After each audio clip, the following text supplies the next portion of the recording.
बोलो जयकारा बोल मेरे श्री गुरु महाराज की जय। सभी गुरुमुख प्रेमियों से सप्रेम जय सच्चिदानंद। वंदो चरण सरोज गुरु मुद मंगल आगार, जहि सेवत नर होत हैं भव सागर से पार।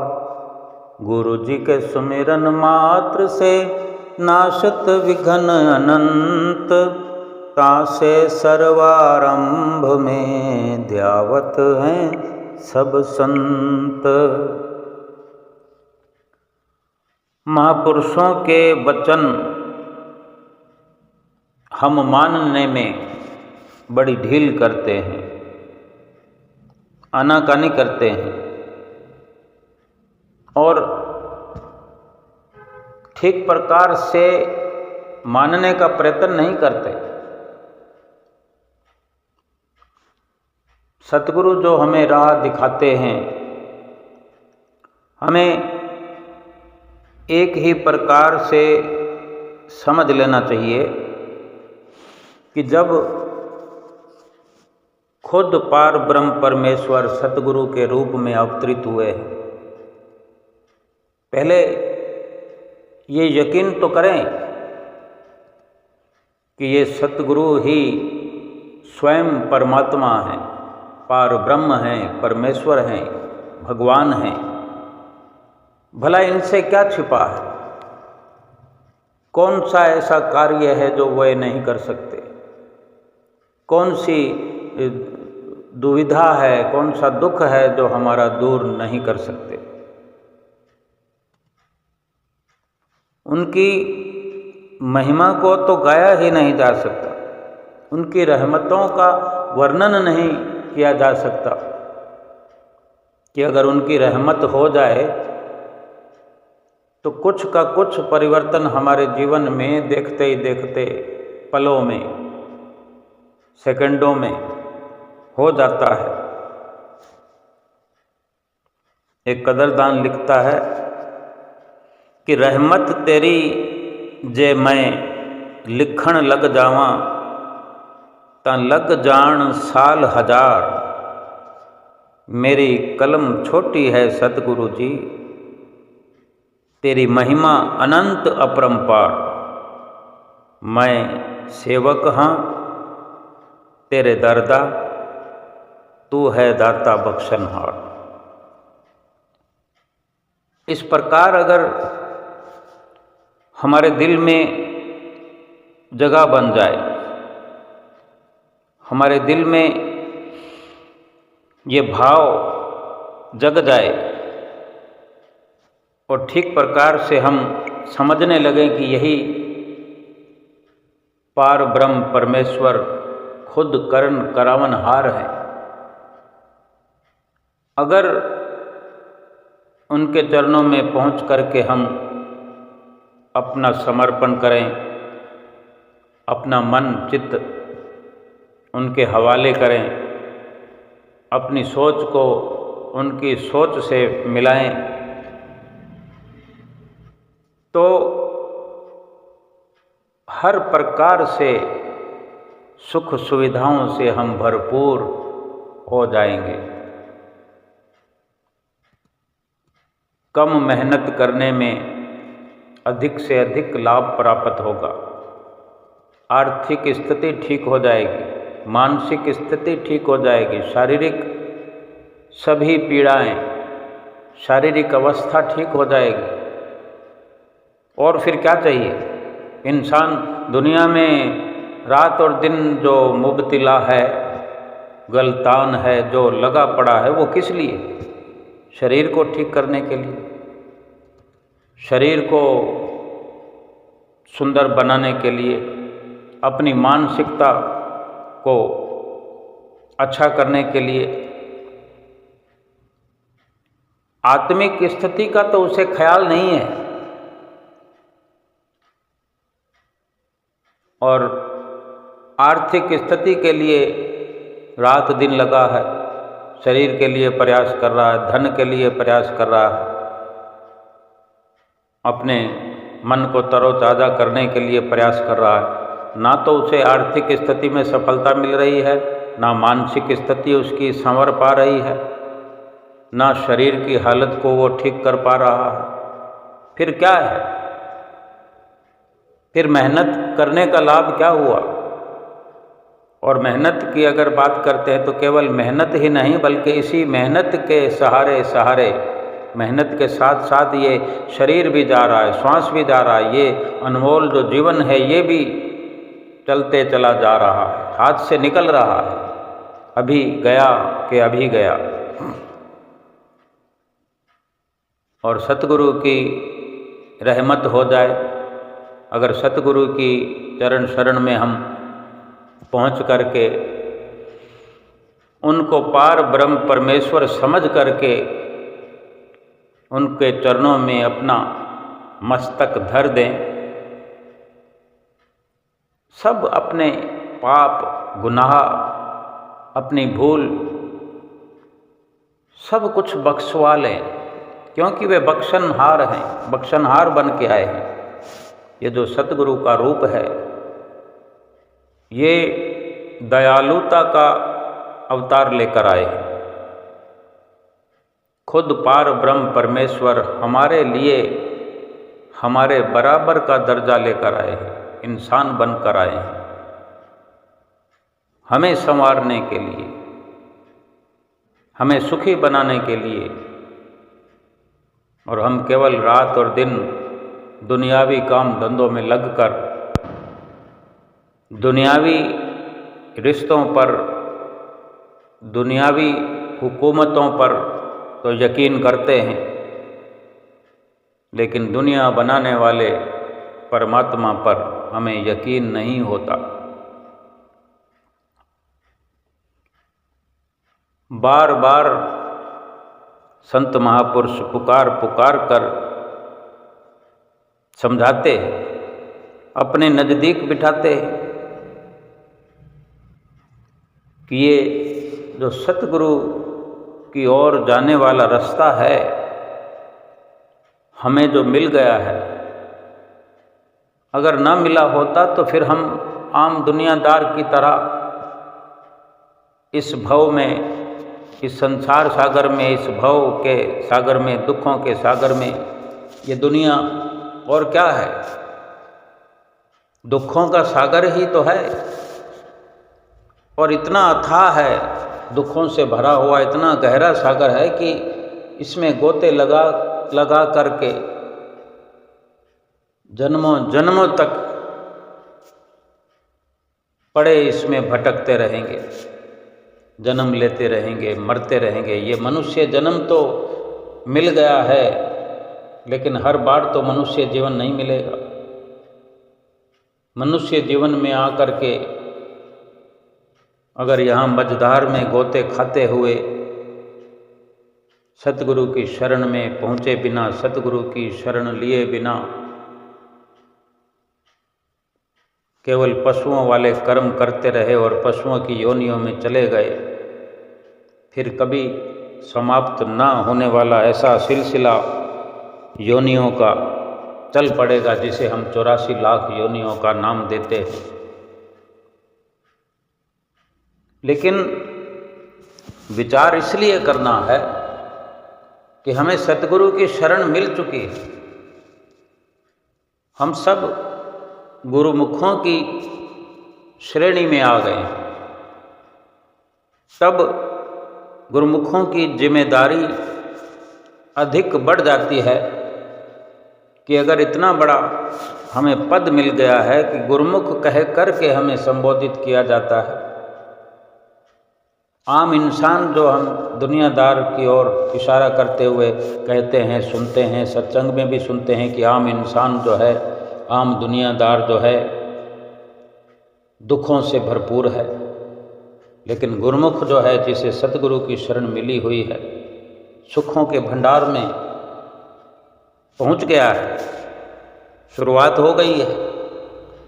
लेकिन फिर जो सतगुरु हमें रास्ता दिखाते हैं, समझाते हैं, जिस प्रकार से वे चलाना चाहते हैं उस प्रकार से अगर हम अपने कदम आगे बढ़ाते हैं, जो भक्ति के पथ पर हमें चलाया है, भक्ति के मार्ग पर चलाने वाले सतगुरु ही तो हैं।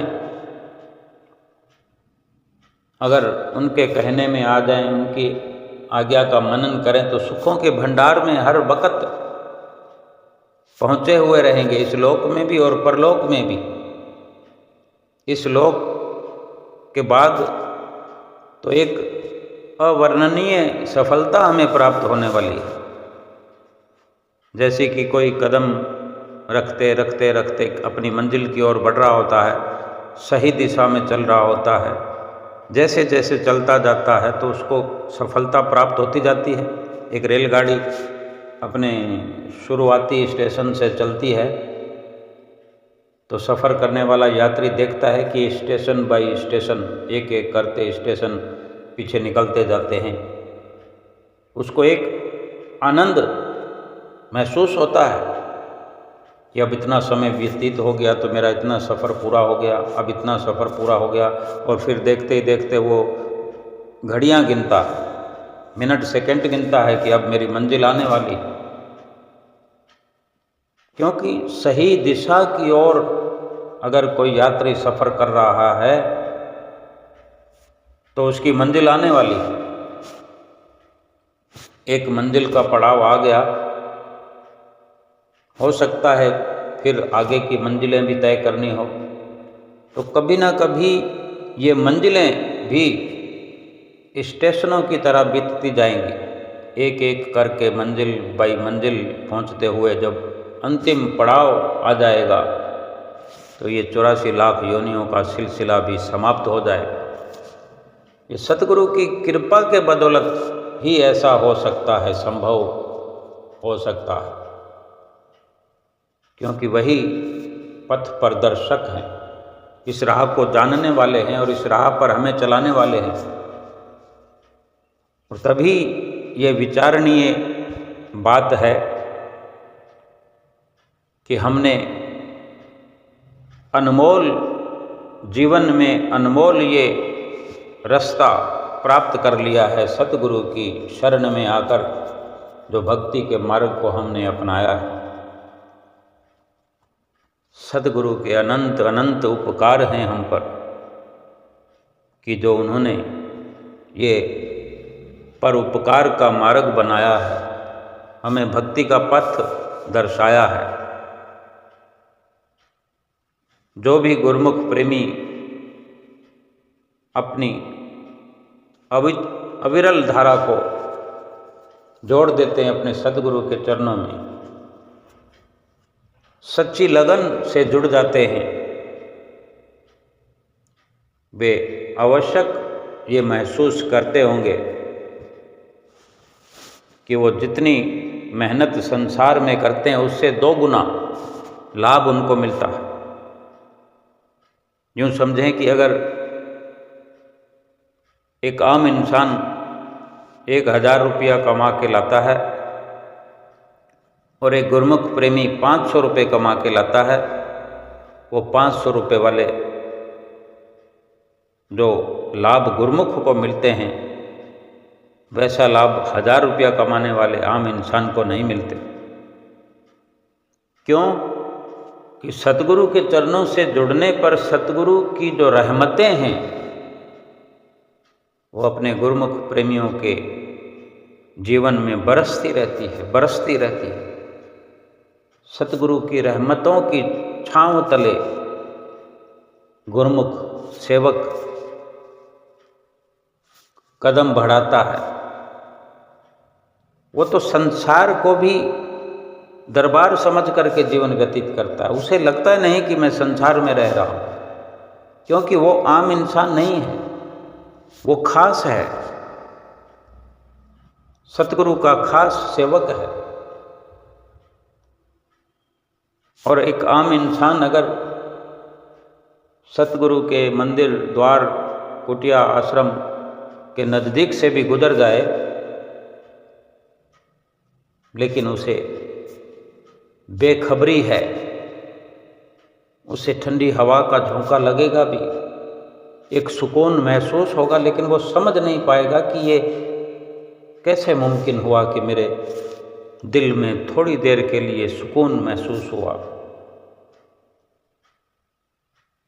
लेकिन जब वही आम इंसान हमारी तरह सतगुरु के द्वार पर आ जाता है, सतगुरु की शरण में आ जाता है, तो उसे भी सारी नेमतें रहमतें प्राप्त होती हैं। विचार ये है कि अगर हम सतगुरु की शरण में आए हैं, सतगुरु की शरण हमें प्राप्त हुई है, सतगुरु के हम दर्शन करते हैं, सतगुरु की संगत में बैठ करके, उनकी चरणों की छांव में बैठ करके अनेकों बार हमें श्री दरबार में ये अवसर प्राप्त होते हैं। और जो हम अपने घर में श्री परमहंसों को विराजमान किए हुए, वहाँ भी अगर हम उनकी छत्र छाया में, उनकी चरणों की छांव में बैठ जाते हैं, तो वो अवसर भी श्री आनंदपुर दरबार या श्री प्रयागधाम दरबार से कम नहीं है। जगह कोई भी हो, ये हमारा घर, ये तुम्हारा घर, ये सब अपने विचार हैं। और इन्हीं विचारों में अगर हम थोड़ी तब्दीली करें कि जहाँ श्री परमहंस विराजमान है वो श्री आनंदपुर दरबार है।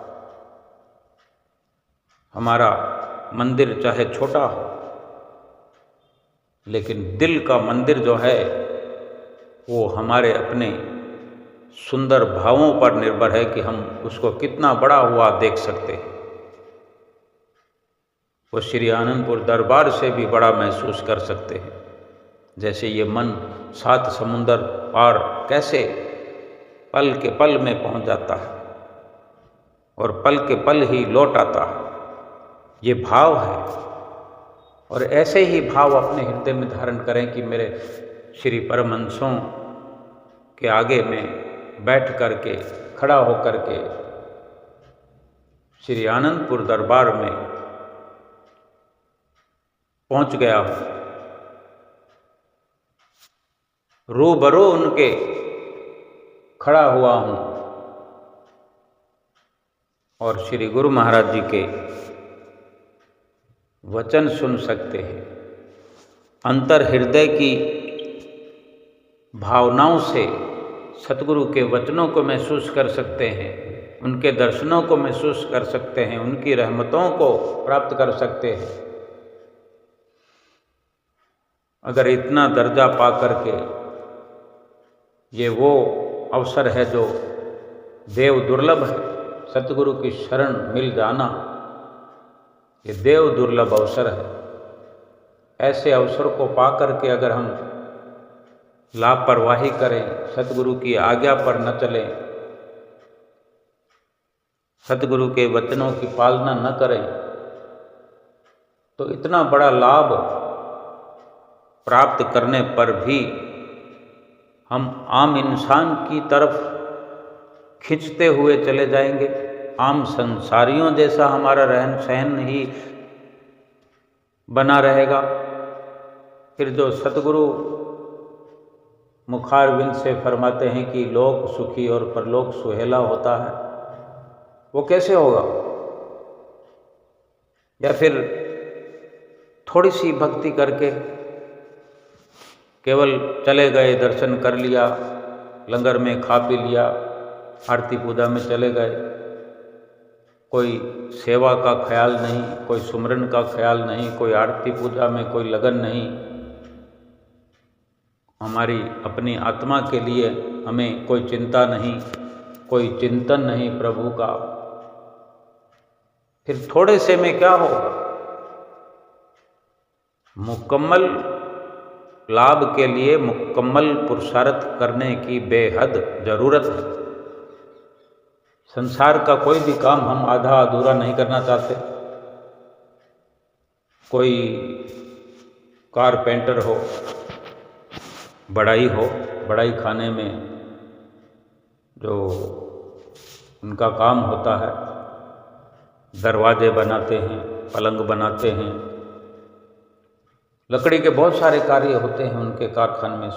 जैसे कि दरवाज़ा, 2 पल्लों का दरवाज़ा, 2 फड़कों वाला दरवाज़ा हो, एक फड़का बने और दूसरा ना बने, तो क्या वो किसी कमरे या किसी घर को ढक सकता है?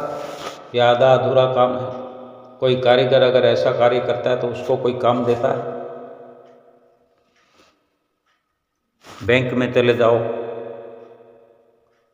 अगर कोई 10,000 रुपये की पर्ची भर के देता है, उसके अकाउंट में ज़्यादा पैसा पड़ा है, अगर उसे 10 की जगह 5,000 मिले तो क्या वो खुश होगा? या वो कर्मचारी ऐसा कार्य करता है तो उसे कब तक बर्दाश्त किया जाएगा? खाना खाते हैं हम, 4 रोटी की खुराक है, 2 रोटी खूब खाते रहेंगे तो भूख नहीं मिटेगी। यानी मुकम्मल के मायने यही है कि अगर ये जन्म मिला है तो इस जन्म में जितना मुकम्मल लाभ प्राप्त कर सकते हैं उससे अधिक की कोशिश करनी चाहिए। जैसे संसार में हम 8 घंटे काम करने के बाद में भी हम तैयार रहते हैं कि 2 घंटा और कर लें, थोड़ी ज़्यादा सुविधा हो जाएगी। फिर ये भक्ति के मार्ग पर क्यों टाल मटोल कर देते हैं? क्यों सोच लेते हैं कि इतना बहुत है, आरती पूजा कर लिया तो अब सेवा करने की क्या ज़रूरत है, सेवा कर लिया तो सत्संग करने की क्या ज़रूरत है, या दर्शनों पर जाने की क्या ज़रूरत है, यहीं श्री परमहंसों के दर्शन घर में कर लिए, कुटिया पर जाने की क्या ज़रूरत है, दरबार में जाने की क्या ज़रूरत है। संसार में पूरी सफलता प्राप्त करने की कोशिश करते हैं, जहाँ जिससे एक बार मिलना हो तो 4 बार जाकर मिलाते हैं कि कहीं लाभ हो जाए। ये समझ बूझ अपनी मनमत्ती वाली गुरुमुख प्रेमियों को तो पूर्ण तौर पर छोड़ देना चाहिए और गुरुमति को मुकम्मल तौर पर धारण करके श्री आरती पूजा भी करें, सेवा भी करें, सत्संग भी करें, दर्शन ध्यान भी करें और 2 घंटे भजन सुमरन भी करें, बल्कि इससे ज़्यादा करने की कोशिश करें, पूरी कोशिश करें। तभी ये निश्चित होगा कि हम सतगुरु की आज्ञा को शिरधार्य करके उनके वचनों पर चलते हैं और किसी प्रकार से ये ना देखें कि सतगुरु ने कोई वचन फरमा दिए हैं, जिस काम को करने के लिए मना किया गया है, ये यकीन होना चाहिए कि अगर कोई कार्य के लिए मना करते हैं वो हरगिज नहीं करना, क्योंकि इसी में हमारी भलाई छुपी होती है। तभी हमें सतगुरु का ऐसा आदेश मिलता है। और जो कार्य करने के लिए कहते हैं उसको तो बड़ी लगन से, प्यार से, श्रद्धा से, भाव से करना चाहिए। एक तीसरी पातशाही गुरु महाराज जी की बड़ी मधुर लीला है। एक समय श्री गुरु महाराज जी लखनऊ में पधारे, यूपी में, उत्तर प्रदेश में। तो वहाँ एक भक्तानी श्री गुरु महाराज जी को मानती थी, तो वो अपने पति से कहने लगी भक्तानी, श्री गुरु महाराज जी के आने का जैसे ही संदेश मिला कि श्री गुरु महाराज जी तीसरी पातशाही जी लखनऊ में कृपा करने वाले हैं, तो जैसे संदेश मिलता है तो हम घर में विचार विमर्श करते हैं। कोई भगत जी होते हैं जो सत्संग में आया जाया करते हैं, भक्तानी का कम विचार होता है। कोई भक्तानी ऐसी है जो आया जाया करती है, गुरमुख होती है, प्रेमण होती है, तो वो भगत जी से कहती है, अनुरोध करती है। यानी सब जगह कमोबेश ऐसा हुआ करता है, होता रहता है। और कोई कोई ऐसे घर भी होते हैं, लेकिन विरले होते हैं, जहाँ भक्त और भक्तानी दोनों गुरुमुख होते हैं और एक दूसरे से बढ़ चढ़ कर भक्ति करते हैं। और नहीं भी कर पाते हैं तो करना चाहिए, क्योंकि ये बड़ा सुंदर संजोग है। शास्त्रों को पढ़ो, ग्रंथों को पढ़ो, पोथियों को पढ़ो कि भक्ति का जीवन में कितना ऊंचा स्थान है। भगवान श्री राम ने जिक्र किया, भगवान श्री कृष्ण ने जिक्र किया, और जितने भी संत महापुरुष दुनिया में समय समय पर हजारों सालों से आते रहे हैं, ये वर्णन अपने मुख से करते रहे कि भक्ति के बिना ये भव सागर से पार होना नामुमकिन है। क्योंकि भक्ति सतगुरु के सानिध्य में होती है। भक्ति को कराने वाले, भक्ति को देने वाले, भक्ति को बांटने वाले सतगुरु है। ये वर्णन भी शास्त्रों में है कि भक्ति धन सतगुरु धनी, बख्श रहे दिन रैन, जो आवे चरनार में पावे सुख और चैन। सुख और चैन के लिए सारा संसार लगा हुआ है, लेकिन कुछ भी हाथ नहीं आता। अपनी मर्जी से वो संसार में सिर फोड़ता रहता है, जीवन भर लगा रहता है, अंतिम श्वास तक उसको सुख का श्वास नहीं आता। और जिन्होंने सतगुरु की शरण ले ली है, जो सतगुरु को अपना दिल देकर बैठे हैं, उन गुरुमुख प्रेमियों से पूछो, हर श्वास वो सुख का लेते हैं, हर पल सुकून प्राप्त करते हैं, क्योंकि सुखों के भंडार में है। तो वो भक्तानी जो घर में अपने पति से बात करती है कि इतने बड़े संत महापुरुष लखनऊ में कृपा करने वाले हैं, तो मैं चाहती हूँ आपको भी वहाँ जा कर के उनके दर्शन करने चाहिए। लेकिन उस भगत जी ने साफ साफ मना कर दिया। कहता है, बड़ी कमाल की बात है, मैं तो पहले ही परेशान हूँ, इतना परेशान हूँ मैं पहले से ही। मेरा सेठ जो है तनख्वाह बढ़ाता नहीं है, और इतनी मुश्किल से घर का खर्चा चलता है, वहाँ जाकर क्या मिल जाएगा।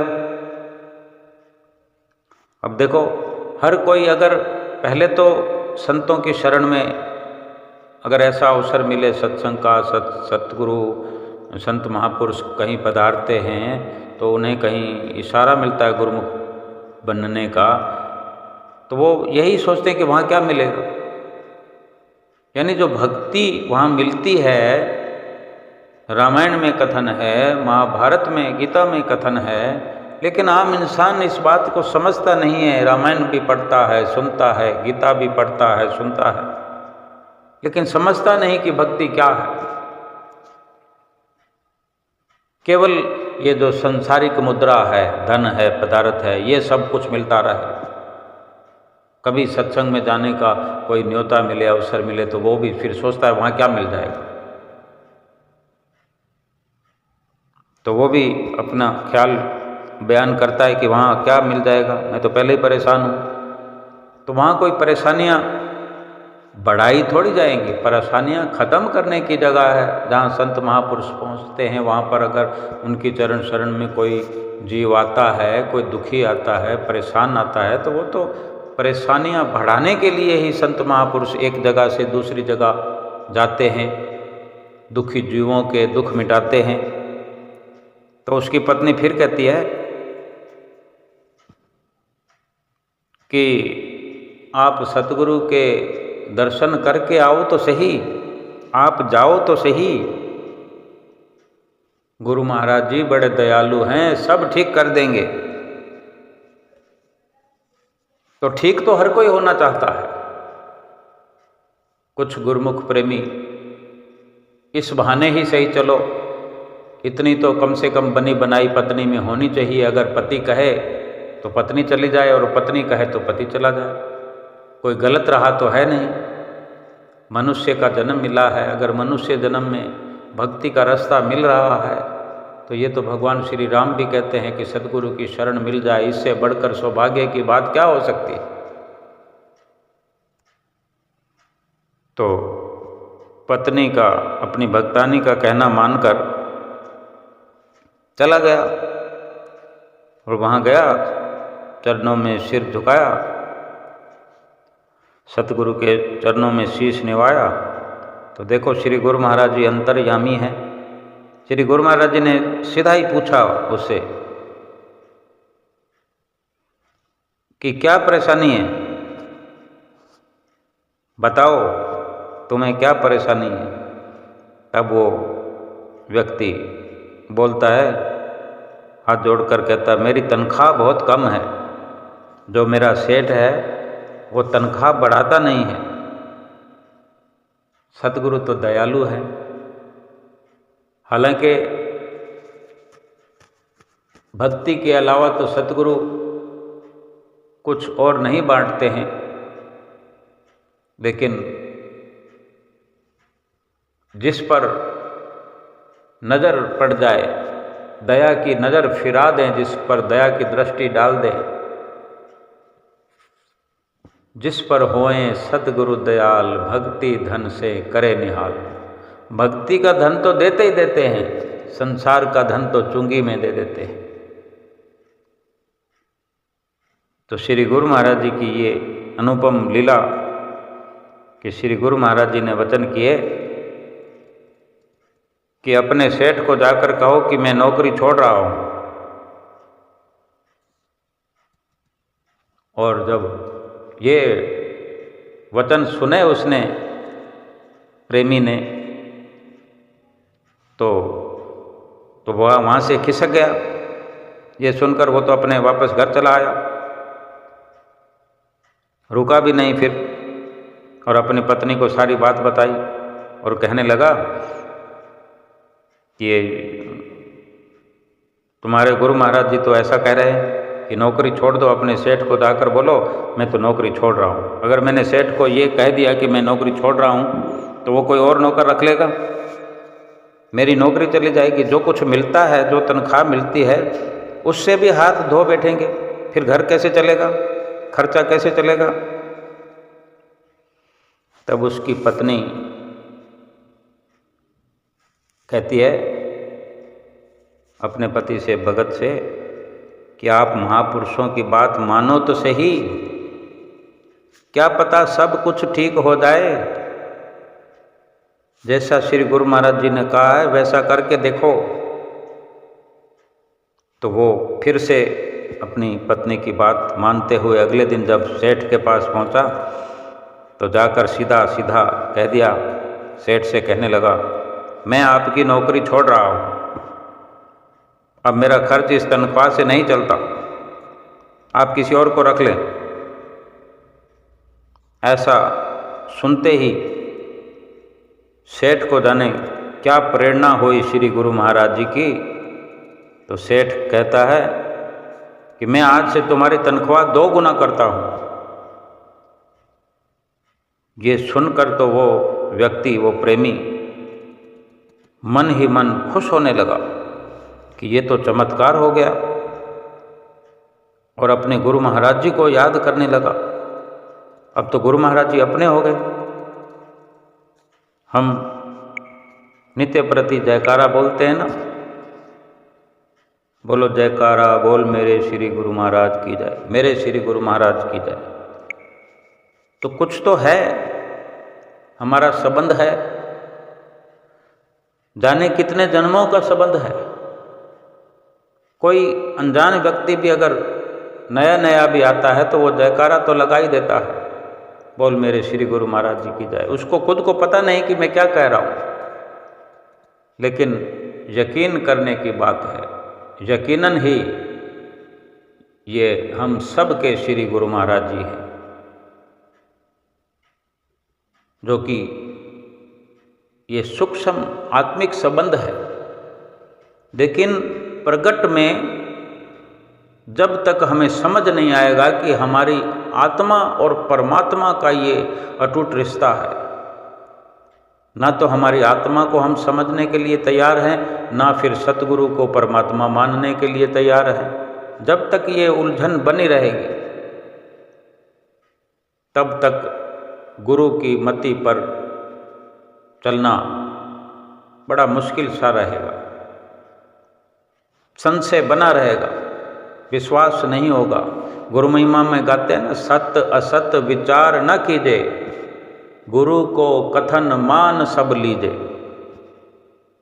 अब उस प्रेमी ने सीधे ना सही, अपनी पत्नी के माध्यम से ही सही सतगुरु के वचनों की पालना की, तो देखो पलक झपकते ही तनख्वाह 2 गुना हो गई। और जो फिर उसे लगा कि गुरु महाराज जी ने तो मेरे लिए चमत्कार कर दिया, अब गुरु महाराज जी की तरफ जो उसका प्रेम बढ़ा, प्रेम पनपने लगा, तो भक्ति का भी उसके हृदय में समावेश होने लगा, वो भक्त हो गया। अब थोड़ी उसकी भक्तानी को कहना पड़ेगा रोज रोज कि गुरु महाराज जी के दर्शन करने जाओ, गुरु महाराज जी की बात पे विश्वास करो, क्योंकि उल्टा हो गया। जो वो सोचता था उससे उल्टा हो गया, लाभ हो गया। सतगुरु किसी भी प्रकार से अपने गुरुमुख प्रेमियों को अपनी चरण शरण में बिठा करके उन्हें भक्ति का दान देते हैं, उनका लोक परलोक सुहेला करना चाहते हैं। और ये यकीन उसको हुआ कि सतगुरु के वचनों में बहुत बड़ी शक्ति है। ना तो गुरु महाराज जी ने कोई फ़ोन किया, फ़ोन तो उस वक्त था ही नहीं, ना तो उसको कोई फ़ोन किया, ना कोई चिट्ठी, ना पत्री, कोई सिफारिश नहीं, और केवल ऐसे ही उसके दिल की तारों को झनझना दिया कि मेरी गुस्से में कहने पर भी कि मैं नौकरी छोड़ रहा हूँ, और वो सेठ पसीज गया। ऐसा प्रताप सतगुरु के वचनों में। वचन भी हैं कि जो माने सतगुरु वचन, तिनके दुख सब दूर, सुख संपत्ति तिनके सदा बनी रहे भरपूर। यानी ये एक दिन की बात नहीं है, ये जरूरी नहीं कि सबकी तनख्वाह 2 गुना हो जाएगी, लेकिन हमारा भाव अगर सुंदर है, सतगुरु से हम भक्ति की चाहना करते हैं, तो तनख्वाहें भी 2 गुना होती रहेंगी, स्वस्थ भी हम 2 गुना हो जाएंगे, मन भी भला चंगा हो जाएगा, आत्मा प्रफुल्लित हो जाएगी, आत्मा को भी अपना घर मिल जाएगा। आत्मा को घर मिल जाए, क्योंकि ये बिना घर के है। ये जो हम इस मनुष्य जीवन में आए, इससे पहले किसी और जन्म में अगर इंसान थे, इंसानों से पहले अब क्या पता कितने जन्मों से हम इस नर योनि में आ रहे हैं। इससे पहले 84 की योनियों में थे। ये रोज रोज का जन्मना, रोज रोज का मरना, ये किराए के मकान जैसा सिलसिला चलता आ रहा है। और अब आत्मा को अपना पक्का मकान मिल जाए, पक्का घर मिल जाए, पक्का ठिकाना बन जाए सतगुरु की दया से। शरीर को तो मकान मिलते हैं, किराए के भी मिलते हैं, अपने भी बनते हैं, लेकिन कितनी उम्र है? उम्र खत्म हो गई, शरीर छूट गया, मकान गया, फिर दूसरा जन्म, दूसरा शरीर। आत्मा को उसका जो असली मकान है, पक्का मकान जो है, वो परमात्मा का घर है। परमात्मा के साथ मिलना ही आत्मा का असली मकान है, असली बंगला है। आत्मा वहाँ खुश और सुकून से, सुख से रह सकती है। फिर किराए के मकानों में भटकना खत्म। और किराए के मकान कैसे कैसे होते हैं? जो किराए के मकानों में रहते हैं शरीर के द्वारा, कभी कैसा मकान मिलता है, कभी कैसा मकान मिलता है। 2 दिन किराया ना दो तो हाहाकार मच जाता है। ये फर्श को गंदा कर दिया, दरवाज़ों को गंदा कर दिया, इधर से तोड़ दिया, उधर से तोड़ दिया, अब ठीक से नहीं रहते, कितनी बातें सुननी पड़ती है। और फिर देखते देखते आवाज़ आ जाती है, मकान खाली करो। फिर सामान लेके भटकते फिरो, फिर एक मकान, दो मकान, ये भटकना ही तो है। ऐसे ही ये जीवात्मा भी भटक रही है। जब इसको अपना असली निज घर, असली ठिकाना मिल जाएगा, सब दुख खत्म। आत्मा भली चंगी हो गई, आत्मा अपने परमात्मा में विलीन हो गई, फिर शरीर के दुख भी खत्म, शरीर के रोग खत्म, मानसिक रोग खत्म, आर्थिक रोग खत्म, कमाने खाने का भी धंधा खत्म।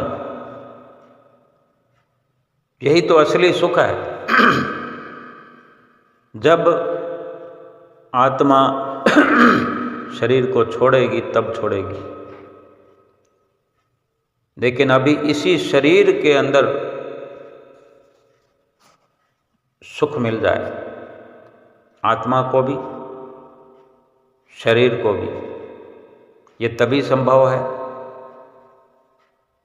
कि सतगुरु की शरण जो मिली है, सतगुरु की शरण मिलने का भाव समझ में आ जाए, सतगुरु की चरण शरण की कदर और कीमत हम ठीक से जान पाएं, सतगुरु के वचनों का पूरा पूरा मान करें, सम्मान करें। ये इस जीवन की विशेषता है कि इसी जीवन में सतगुरु की शरण का मिलना, सतगुरु की शरण हासिल करके सतगुरु के वचनों पर चलना, क्योंकि सतगुरु ही भक्ति के राह पर हमें अग्रसर कराते हैं, आगे बढ़ाते हैं। रोज गाते हैं हम, शुभ मग के उपदेशक, यम त्रास निवारण। ये शुभ रास्ते पर, अच्छे रास्ते पर, भक्ति की राह पर चलाने वाले हैं और यमराज की यातनाओं से मुक्त कराने वाले हैं। जब जब भी जन्म और मृत्यु का वक्त आता है तो यम की त्रासनाओं को, यम की यातनाओं को झेलना पड़ता है। और यही शब्द हम गाते हैं, शुभ मग के उपदेशक, यम त्रास निवारण। यमों की त्रासनाओं का निवारण करने वाले तेरी जय हो। हम जय श्री जग तारण। जय हो ऐसे सतगुरु की जो संसार को तराने वाले हैं, जो जग तारण हैं, जग को तराने वाले हैं। हम बड़े भाग्यशाली हैं और ये यकीन समझें कि हर संसार की मुसीबत से छुटकारा दिलाते हैं, हर दुख मिटाते हैं। अगर हम बिना घबराए, बिना थके, बिना रुके सतगुरु के वचनों पर विश्वास से भरपूर होकर चलते चले जाए, किसी भी प्रकार से कोई संशय या भ्रम को धारण न करके रुके नहीं, पूरा पूरा अटल विश्वास रखते हुए। और वचन क्या है, कौन से वचनों की पालना करनी है, रोज हमें समझाते हैं।